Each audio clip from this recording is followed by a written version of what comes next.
इमरान खान भले ही जाते जाते भारत के लिए अब कई कसीदे पड़ गए, लेकिन जिस तरीके से उन्होंने लगातार पिछले समय में भारत के खिलाफ साजिशें रची और भारत के खिलाफ जिस तरीके का अड़ियल रवैया उन्होंने रखा, वो उन पर भारी पड़ा है। और अब वो भारत को याद कर रहे हैं, वो भारत की विदेश नीति की तारीफ कर रहे हैं, लेकिन खुद नहीं समझ पाए कि किस तरीके से विदेश नीति चलती है। वो लगातार भारत के लिए गड्ढे खोदते रहे और खुद उसमें गिरते रहे, जबकि भारत ने इमरान खान और पाकिस्तान दोनों को ही नकार दिया, यानी कि उनको सिरे से नहीं लिया। पीएम मोदी ने पाकिस्तान का नाम तक लेना छोड़ दिया, लेकिन उसके बावजूद भी इमरान खान भारत पर लगातार अटैक्स करते रहे, लगातार साजिशें करते रहे। लेकिन पीएम मोदी की विदेश नीति के आगे इमरान खान पूरी तरीके से फ्लॉप साबित हुए।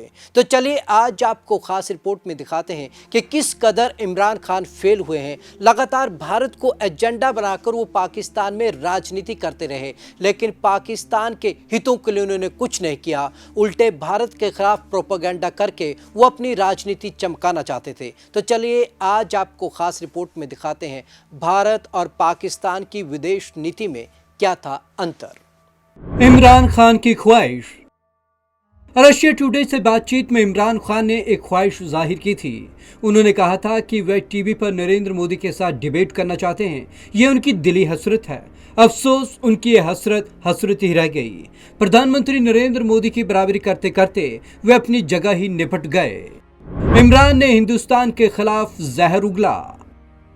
जाते जाते भले ही इमरान खान भारत और उसकी विदेश नीति का बखान कर रहे हों, लेकिन सच ये है कि अपने कार्यकाल के दौरान वह ज्यादातर समय पीएम मोदी और हिंदुस्तान के खिलाफ जहर उगलते रहे। वह हर साजिश रचते रहे जिससे भारत को नुकसान हो और उन्हें हंसने का मौका मिले। हालांकि यह नौबत नहीं आई। भारत को दुश्मन देश की तरह ट्रीट किया। इमरान ने भारत को दुश्मन देश की तरह ट्रीट किया और लगातार भारत को फंसाने के लिए जाल बुनते रहे।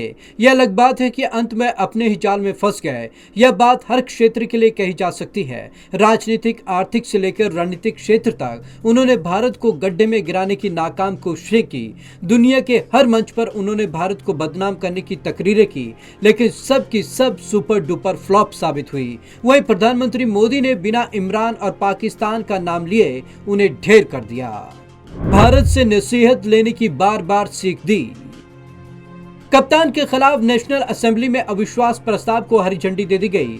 इसके बाद पाकिस्तान के पीएम पद से उनके जाने का रास्ता साफ हो गया। रात को ही उन्होंने प्रधानमंत्री आवास से अपना बोरिया बिस्तर समेट लिया। जाते जाते वह अपनी आवाम को भारत से नसीहत लेने की बार बार सीख दे रहे थे। इमरान ने खुलकर मान लिया कि भारत पाकिस्तान से कहीं अव्वल देश है। इमरान के कबूलनामे का मतलब। पाकिस्तान के पीएम का यह कबूलनामा हर लिहाज से सही है। इसको कई कसौटियों पर तौल सकते हैं। शुरुआत उन राजनीतिक स्थितियों से करते हैं जब इमरान ने पाकिस्तान की कमान अपने हाथों में ले ली थी। वह लोगों को नए पाकिस्तान का सपना दिखाकर पीएम पद की कुर्सी पर बैठे थे। उन्होंने जनता को गरीबी और गुर्बत से बाहर निकालने का वादा किया था। देश का कर्ज उतार देने की बात कही थी। आर्थिक अपराधियों को जेल में ठूस देने का दम भरा था। अच्छे रिश्ते बनाने में कोई गंभीरता नहीं दिखाई।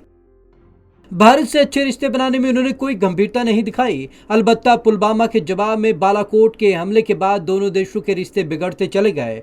पुलवामा हमले के बाद ही भारत ने ठान ली थी कि वह पाकिस्तान को अलग थलग कर देगा। भारतीय डिप्लोमेसी की जीत का सबूत तो उसी समय मिल गया था जब पाकिस्तान को हमारे शूरवीर अभिनंदन को 2 दिन के भीतर लौटाना पड़ा था। भारत से दुश्मनी पड़ी भारी।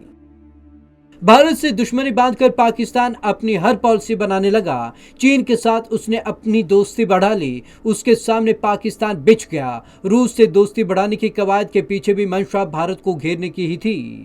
बदलती दुनिया को नहीं भांप पाए इमरान। दुनिया बदल चुकी है। चीन और अमेरिका में ट्रेड वॉर छिड़ चुका था। पाकिस्तान का चीन के लिए इतना लगाव सुपर पावर अमेरिका को अखर रहा था। अफगानिस्तान में इमरान ने जिस तरीके से दोगली पॉलिसी अपनाई, उसका भी अमेरिका को एहसास हो गया। वहीं अमेरिका की चीन को एशिया प्रशांत में चेक करने की चाहत भारत को उसके करीब ले गई। दोनों देशों के विचार कई मसलों पर काफी मिलते जुलते थे। चीन के साथ टेंशन ने भी भारत की अमेरिका साथ करीबी को बढ़ाया। अमेरिका को भी साफ दिख गया कि क्षेत्र में अगर कोई चीन को टक्कर दे सकता है तो वह सिर्फ भारत ही है।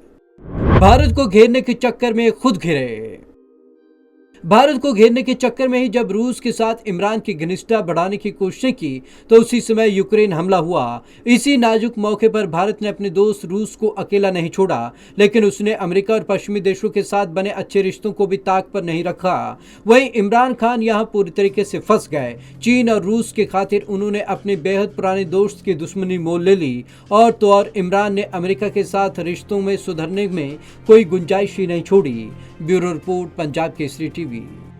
इमरान खान की हालत तो इस कदर हो गई थी कि खुद पाकिस्तान में सरकार नहीं चला पा रहे थे और इसे षड्यंत्र बता रहे थे विदेशों का। सुप्रीम कोर्ट ने जब सबूत मांगे तो इमरान खान हक्के बक्के रह गए। आखिरकार सुप्रीम कोर्ट ने भी उन्हें दो टूक सुनाई और इमरान खान की सरेआम पूरे पाकिस्तान में बेइज्जती हुई। तो देखा आपने कि आखिरकार इमरान खान किस तरीके से फ्लॉप साबित हुए भारत की विदेश नीति के आगे। भारत के दमखम के आगे पाकिस्तान जो है पूरे तरीके से पस्त है। तो आज की इस खास रिपोर्ट में बस इतना ही। विवेक शर्मा को दीजिए इजाजत। नमस्कार।